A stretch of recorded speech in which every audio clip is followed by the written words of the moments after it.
Welcome everyone to an episode of Mindvalley Mentoring. Sitting with me here today is Catherine Woodward Thomas. Many of you may have seen our last episode with her, which was on the concept of conscious uncoupling. And those of you who know me and have been following me on social media know that conscious uncoupling was a process that I just went through with my incredible ex-wife, Christina, as we wrapped up a beautiful 19-year relationship. After one goes through conscious uncoupling, you end up being single again.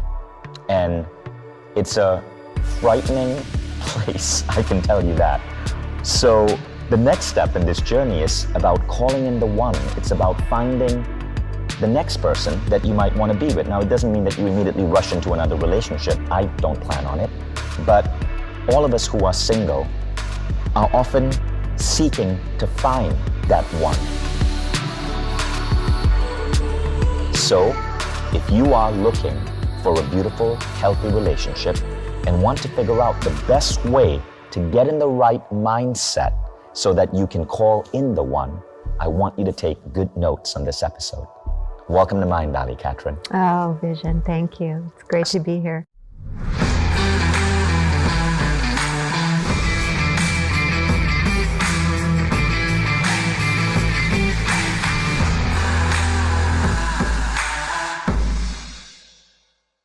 So tell us about calling in the one, because you've got an incredible story about this. Well, calling in the one, I think we're doing the episodes in the way that we would want everyone to do them. Right. I lived it the other way, where I did calling in the one first. I was in my 40s, and I had never been married. I had wanted a family for years, really for like 2 decades by that time. But I had a very difficult romantic life. I was accomplished in other areas. I was a therapist. I had a nonprofit. I worked with people who were homeless for 10 years. I was a singer, a songwriter. I had a very rich life. I'd done decades of spiritual development work already. But the one area of my life that was not working consistently was relationship. And I had a particularly painful pattern of attracting in unavailable people. So like married men loved me, engaged men, commitment-phobic men, alcoholic men. I used to joke and say gay men who wanted to explore had a real thing Right. for me, like any impossible kind of situation. And I seemed to be a magnet, and it was confusing. Like we're giggling now, I'm giggling, but it was actually very painful and very confusing. And I didn't understand why other people seemed to just partner up fairly easily without a lot of drama. And I think that my quest for finding that one person I could really build a family with was almost like the main drama of my life. And when I was in my early 40s, I was in a state of, I think, grief that I thought, okay, I'm going to need to accept this. I'll probably never find a person to be able to build a family with because I'm aging out of childbearing years. And I think we make the best of things, but I was sad about it. But I happened upon a group that was setting intentions with each other. And most of the people in the group were setting financial intentions or business intentions. So I took a friend aside and I said, I know this is a crazy intention, but I'm going to be engaged by my 42nd birthday. Now that was 8 months away, and I had no prospects at all for a husband, let alone a great husband. So I started every morning on this meditation cushion. And I would just meditate in the way that we're kind of now taught to meditate, which is imagine that it's so, imagine that you already have it. What does it taste like? What does it smell like? What does it feel like? All of the, imagine that you're holding a bouquet of roses that he just sent you, and how does that smell? So you're engaging all your senses, but at the end of the meditation, I actually used what Michael Beckwith created in his visioning process. And I said, what would I need to let go of in order to manifest this vision? And what would I need to embrace or become in order to prepare myself to receive this vision? And I find that when we ask the universe for questions like that we begin to get very, very specific answers. So every moment, every single day, I got something. So I got, simple things like, I noticed for the very first time that even though I had a double bed or a queen bed, that it was pushed up against the wall. So it could only be gotten into from one side, and I had only one bed table. So I was feng shui incorrect for that Right. future. What I really got, Vision, were very deep insights into how I was the source of this pattern of unavailable men. And how were these insights coming to you? Was it through self-reflection? Was it through journaling or meditation? All of it. All of it. I just decided to empower my intuitive knowing. It was just something like I'd have an idea, or I'd have a thought or an insight, and I would follow that thread. Now, I said I'm a psychotherapist, right? So I know the difference between kind of following a thread from a psychological perspective versus this transformative perspective I was in. So if I saw something like I had a tendency to be defensive, rather than ask myself, where did that come from? Why did I feel that way? How did that moment feel for me when I was 3 years old?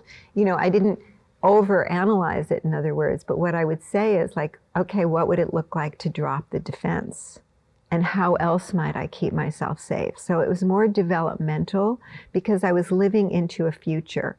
I think a lot of us are trying to figure out our romantic lives by digging in the past, and I'm obviously an advocate for therapy. I think there's a time and a place. But when you're up to creating a miracle, like you're in any area of life, you're up to creating something that you've never had, you really are going to stand for a breakthrough. I'm going to be engaged, even though I hadn't been engaged since I was 18 years old. I had a high school boyfriend I was engaged to. So then you're kind of being pulled into that future. That future is something you're living into. It's almost like if you took a stand to be to run a marathon, for example, but you were kind of a couch potato. Like there's now action that's required to bridge that gap. So when I would see certain things about myself, I would just try on something new. So I kind of got out of my comfort zone a lot. I began to show up, letting go of who I'd known myself to be for the possibility of who I might become, in order to kind of meet that date with destiny and to be who I would need to be on my 42nd birthday. So do you believe then that love, that attraction is energetic, that it is beyond just what we do in the physical? I definitely love and attractions beyond, the concrete. You're talking about the energy that we're putting out. But as a psychotherapist, how would you explain that? Well, I look through the lens of identity. And as I've been developing the Calling in the One work, what we mostly look at is what we call the transformation of your core love identity. And that's another way of saying beliefs at the level of identity, and that beliefs don't actually live in our brain. They're not conscious thoughts. They're actually an energetic, and they usually have an emotional center. And I think we all know that phenomenon of when someone, if you're in a crowded room and someone walks into the room, you already know a lot about that person. Right. You may never have met them, but you know if they live in a friendly universe or a hostile universe. So when we're looking for love, we want to be in the center of our value. We want to be in the center of our worthiness. We want to be in the center of possibility. What happens for us is that when we're looking for love, we're actually very often kind of defaulting back to an old idea about ourselves that we acquired when we were very young with caregivers who were maybe a little distracted or immature, or somehow were not equipped to give us a sense of being a secure, worthy person. So we might be showing up competently elsewhere in life, but if we're showing up as like an insecure person who maybe thinks that they're always going to be alone and no one will ever be there for them, for example, in our intimate dating connections, it's going to actually generate more of the same and more evidence of the same. So there's the core beliefs, but there's also simple things like agreements you made in the past, ways we're incomplete with the past. I'll never love anyone more than I love you, Daddy. Mm-hmm. Or I'll be the I'll be the smart one and my sister can be the beautiful one. Or an agreement I might have made to myself, I'm never going to let myself be hurt like that again. Wow. And so in the course of 8 months, it was 8 months, right? Well, the calling in the one process, so that was the commitment was 8 months. So what ended up happening is after a couple of months, actually, I started thinking of this man that I had dated 6 years before, who for years I hadn't seen, and I thought of him as the one that got away. And I was actually at Michael Beckwith's church, and there were about 2,000 people milling in the parking lot between services. And I'd never seen him there. His name is Mark. And I look up, and lo and behold, there he is. And I have a shy attack. And I, turned away. And by the time I gathered my courage, he was gone. 2 weeks after that, a friend of mine who was in this group was encouraging me. She said, "You've got to get on the internet." And this was 20 years ago. Almost 20 years ago, so people didn't really have their pictures on the internet. It was a very different universe. This was 1999. Yeah, exactly, and or 98 or something. So I got on, and I ended up magically out of 250,000 people, totally anonymously without pictures, choosing one person. And when he wrote me back the next day, it was Mark. It was the man I had dated. So you got on the internet, I got on a dating website. On a dating website. An early 1999 dating website. With no and pictures. And that one guy you connected with was Mark. That I'd been thinking is the one that got away. Wow. That had been coming into my meditation. And you guys were married for how long? We were married for 11 years. 11 years. Yeah. Right. And then and we had our daughter when I was 43. So this is the birth of the calling in the one process. And then after 11 years, you did a conscious uncoupling. Yes. That became your second book. Yes. And now you just called in a new one. I did. Look at you go. That's amazing. Well, and I completed that. It took, as you were saying before, I didn't go from one to the other. I, spent a few years just being a parent and co-parenting with Mark and reconfiguring our family. And this is an important distinction, because many other people outside this conscious space will say, okay, well, 11 years, that's a failure. But really, that was a beautiful decade-plus long relationship. I look at my relationship with Mark, 2 books that have had a profound impact on hundreds of thousands of people were 2 born amazing books, yes. out of that relationship. So that's how I see it. And then our daughter, of course. So how old is she now? She's 18. Amazing. Yeah, she's 18. Just Amazing. going off So to college. in your book, Calling in the One, you talk about a 7-step process. Could you give us a preview of the 7 steps? Yes, I mean, what I think is more helpful is to talk about certain distinctions that people can start to do now, because the last part of the steps are really the integration and the living of it. Calling in the one is an orientation to life, actually. It's a way of being in relationship to life. So for example, so the first thing that you want to do when you want to manifest a miracle in your love life is you start from the future you're committed to creating. And I encourage you to not make it a predictable future, but actually to make it a future that isn't going to happen unless you take a big, bold stand.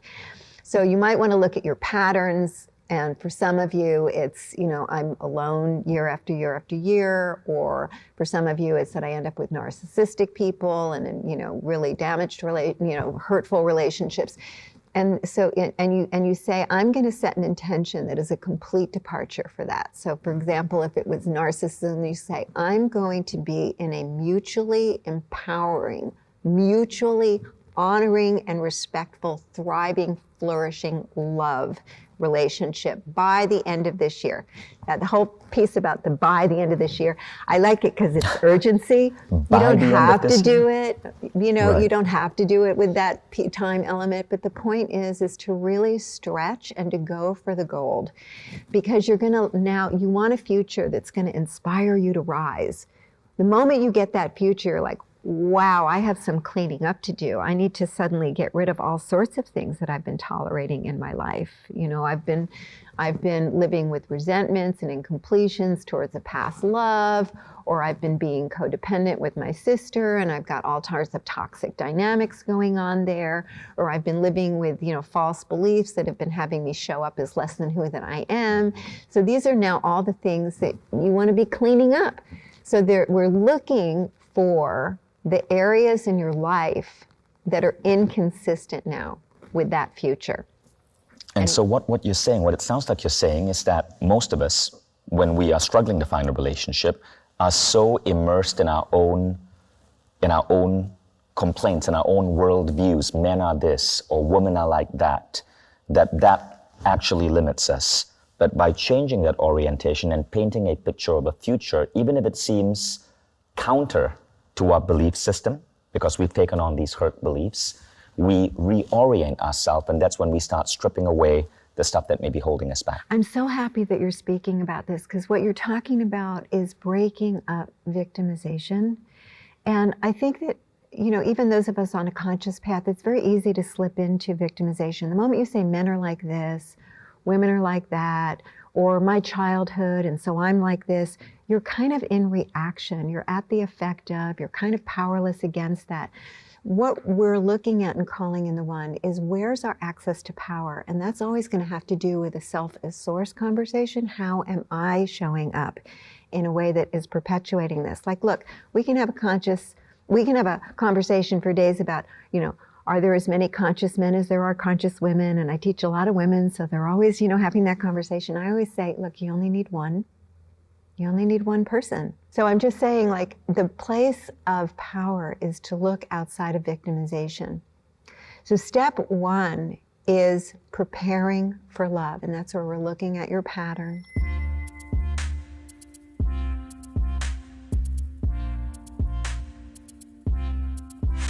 We're looking at what it is that you are going to stand to create, and we're starting to look then at the source, how you're the source of the pattern. It's a different way of looking at it. We've been trying to figure out why it's like this and why we're having problems. So we have all these external reasons. We're looking for yourself as the source, and it could be very subtle. Like if you have an alone pattern, maybe you just, are kind of an introvert and you don't push yourself to go out very much, and so you're not socializing very much.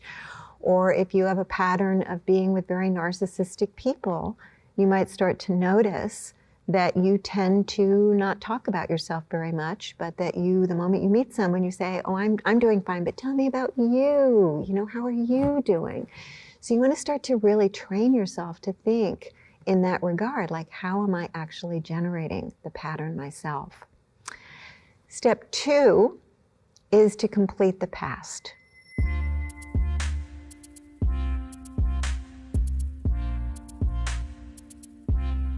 Now, we have a lot of tentacles in the past, and the truth is that if we want to create a miracle in our lives, we need all of our energy in present time. We need our energy moving into the future. But a lot of us are actually kind of anchored into the past. We're defining ourselves by the past. We have agreements that we've made in the past that we're kind of living into. And when I say agreements, I mean those agreements like, I'll never be happier in love than my mother has been. So I don't want my mother to leave, be... It's funny how all of these things start coming up once you set that intention. Exactly. The intention is what's the catalyst for suddenly seeing with great clarity how you've been getting in your own way. All of those parts of you that are not really on board with the having of that future. When we're talking about completing the past, you want to look for ways that you are still resentful and you still feel victimized, because that means that you haven't taken responsibility for your part in that dynamic. Now, the beauty of taking responsibility for your part, and usually it's subtle, like you didn't speak up for yourself, you didn't make your needs known, you didn't negotiate well for your needs. There's probably good reason if you're resentful, probably the other person behaved badly, but where your power lies is in seeing your part and making a promise to yourself that you're going to show up differently moving forward, so that you can let that resentment go and you can trust yourself to love and be loved. The other piece is to notice what agreements you've made with people along the way, including yourself, like, I'm never going to let anyone hurt me like that again. Or maybe it was an agreement you made to a former love where you said right out loud to that person, I will never love anyone as much as I love you. Or maybe you kind of just are covertly staying loyal to somebody who is not well in your family, and you don't want to somehow leave them behind by being happy yourself in love. I always remind us that we don't want to placate to the weakest parts of other people. We actually want to, show them and demonstrate what it looks like to be happy and well, and see, that you can create a new modeling to elevate them in response to that. It doesn't actually help other people for us to play to the weakest parts of who they are. And the third piece in this completing the past one is to look for ways that you are in relationship that are kind of toxic in their undertones, where you're perpetually giving your power up and you're showing up as a weaker version of yourself. You want to actually begin to clean those relationships up. Most of these relationships, we can't just let them go, because maybe it's with your dad or your sister or your boss or your lifelong friend. But what you can do is you can either share with people the truth that you've been afraid to tell them because you didn't want them to be mad at you or disappointed, or you can set a boundary or some combination thereof. But the commitment needs to be to elevate the health of that relationship so that you are in the center of your power in all of your relationships across the board, because that's what's going to now leave your energy free to bring in someone new and to have an empowered partnership with that person. So that's really step 2, is this journey of completing the past so that you become internally congruent with the future that you're standing for. So step 1 is to establish a vision for that future. Yes. Even if it runs counter to your past experience. Mm-hmm. Step 2 is to become congruent with who you need to be within that future. Yes. And of course, within these, there are multiple sub-steps, which is covered in the book. Yes. What then?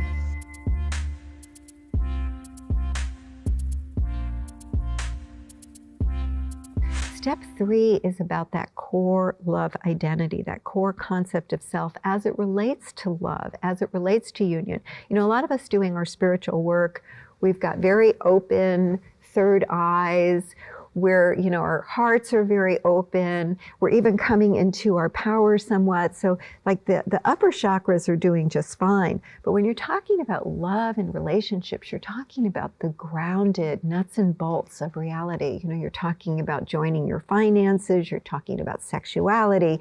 So it's kind of really getting into the lower part of our body. So transforming our beliefs has to be a holistic experience, and many of these beliefs really play out in our intimate relationships because they're so primal and they've kind of gotten into our core.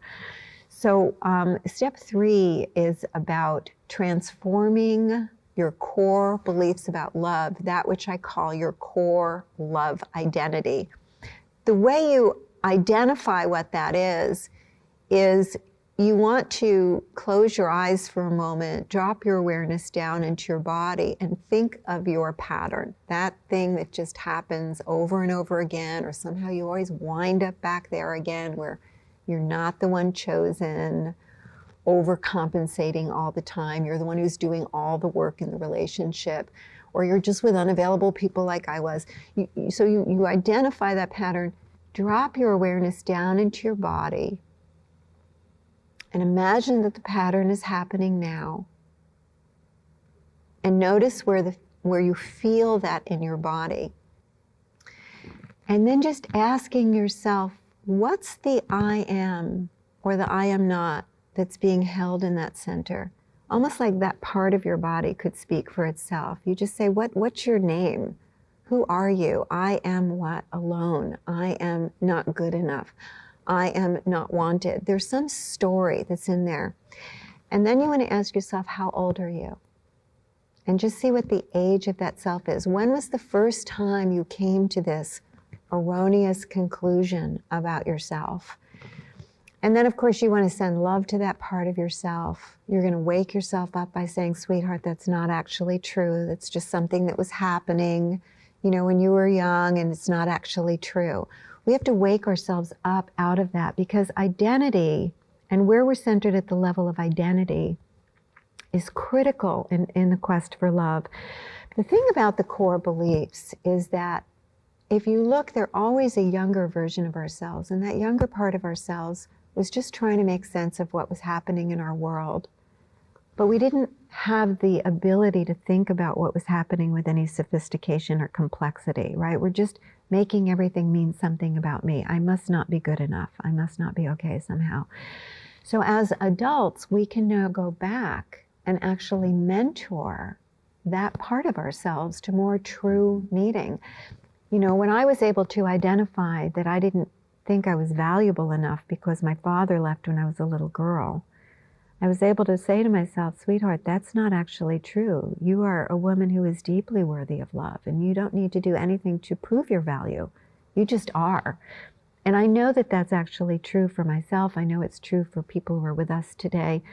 You know, we have to not just wake ourselves up and then start living from that center, but it's also going back and scooping that younger self in and say, that's not actually true, sweetheart.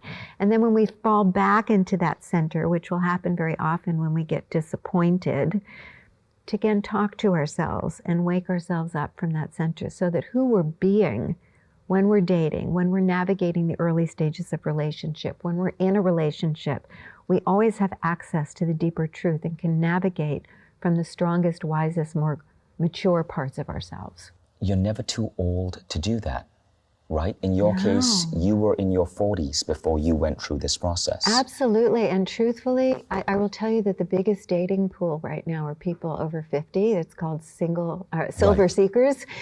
And because of the wonders of Viagra and hormone treatment, you know, and just even expanding lifespans, we were just talking about living to, you know, 120 or something.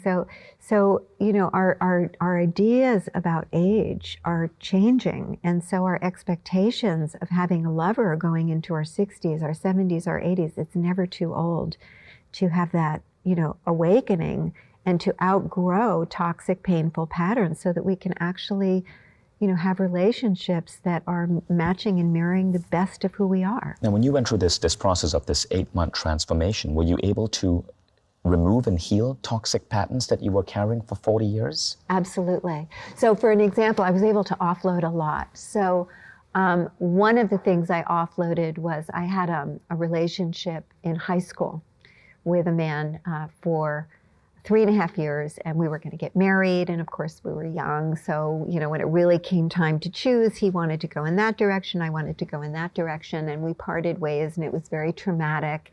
And inside of our traumatic breakup, I said to him, why don't you go and do your life, I'll do my life, but when we're in our 60s, we'll come back together and, you know, we'll marry at that time. And of course, you know, he didn't pay any attention to that because he went and married somebody the next year. Right. But for me, I dreamt about him for years, and there was an incompletion around that. I literally grieved the relationship for 20 years, and it wasn't until I created Calling in the One that I saw, oh, that's an agreement I made, and I need to change that agreement. So I didn't want to call him because he was still married to that lovely woman he was married to. So I actually just did a meditation, and I brought him in, and I told him I wasn't going to keep that agreement. And I completed it, and it was soon after that I met Mark. So we're carrying a lot of things. The pattern of unavailability, because you asked about the patterns, what I discovered, this is how I changed that pattern. What I discovered is how I myself was unavailable. Now, it didn't occur to me that I was unavailable because I wanted love so much. But what I found out was that when I really asked myself finally the question, what part of me doesn't trust love? What part of me is not available to this?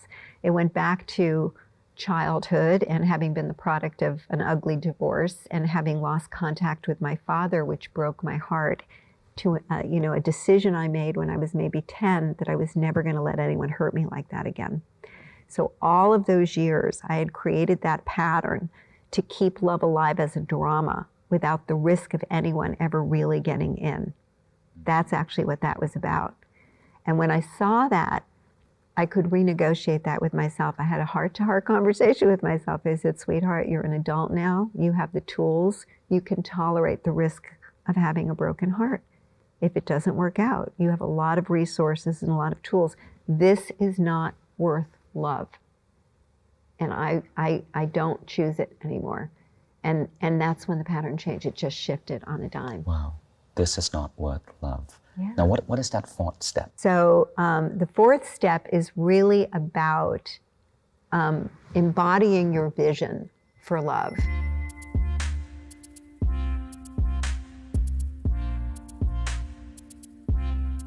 And really having an awakening around what it will feel like for you to have that experience, and trusting your desires. Because before this moment, desire has been painful. If you're anchored in, I'm not really worth this, or I'm just destined to be alone, or you have all of this ambivalence about relationship, desire lives as neediness. It lives as already kind of a depression because you think you can't have what you want. So what we tend to do is turn away from our desire. Once you awaken to, oh yeah, I'm committed to creating this, I can have this, I have the power to manifest this, now desire becomes something that we play with. So what you want to do is to ask yourself in meditation, what do I really desire to be experiencing with this person? And let yourself just imagine the energy of playfulness or sensuality or really being heard or thinking partnership. What do I desire to be expressing to this person? I desire to be expressing my passion. I desire to be expressing my love to this person. What do I desire to be receiving from this person? And I desire to be receiving massive amounts of love, massive amounts of support. I desire this person to cook dinner for me, you know, all these things. So you're making it really real. And you just feel that again in your five senses. And then what you do is you say, and what are my next steps to co-create this You ask vision? yourself that question. Yeah, you're asking yourself, what can I do now to begin to co-create this vision? And then that day you go out and you start taking these risks that you got in your meditation. You listen to your hunches. You and listen to yourself. And sometimes they're simple, like go take that class or clean out your closet. But sometimes they're big risks, like, you know what, go back to graduate school. It's been on your mind for, 5 years now. It's time for you to go. Or start those adoption proceedings. You really want to be a parent. And, you've been feeling this for a long time. I have people talking to me, writing to me all the time about that calling in the one actually changes their entire life, because really it's calling in yourself on some level. Right. You want the best When I relation. read reviews of the book, that's what comes up. This book is transformative at a core level. Yes, And it's that transformation that is bringing in the one. Yes, it is. So would you recap the 4 steps for us again? So in week 1, we're setting our intention for love. And that means we're looking at the pattern. And you're setting an intention for a wild, bold, unpredictable future that you're going to start living into. And then you're looking at how you're the source of that pattern. Step 2 is to complete your past. So we're looking at the ways that you're still feeling victimized. You still have resentment towards other people. You can take responsibility for your part. You can make an amends moving forward to yourself. We're looking at any agreements that you've made with yourself and others. Sometimes they're agreements with God. So you want to actually make those conscious and then complete them. And then the third piece of that is the toxic ties, just cleaning those up, getting more empowered, creating more health in the relationship by looking at what truth needs to be spoken, what boundary needs to be set. The third week, we're looking at transforming your core love identity. So we're dropping down into the body for this one. We're looking at the pattern and where that lands in the body, how you feel about that, and then giving voice to that feeling, I am not. And we want to start walking around from that deeper truth. And then in week 4, what we're doing is we're deepening into our vision, and we're becoming a co-creator of that vision. So you're dropping down into your desires. What do I really desire to be experiencing in this relationship? And then you want to ask yourself, what can I do right now to begin to weave this vision into reality? And you want to actually take action on your intuitive knowing about your next steps in finding your way to that future. And a lot of times people get a little bit stuck as what will come into the vision is a former love. And they get a little and so then I always say, what were the qualities you loved about that connection? Thank that person for reminding you of those qualities that you want to keep. And you can ask them to now leave to make room for your beloved. Right. The book is called Calling in the One. I recommend it highly.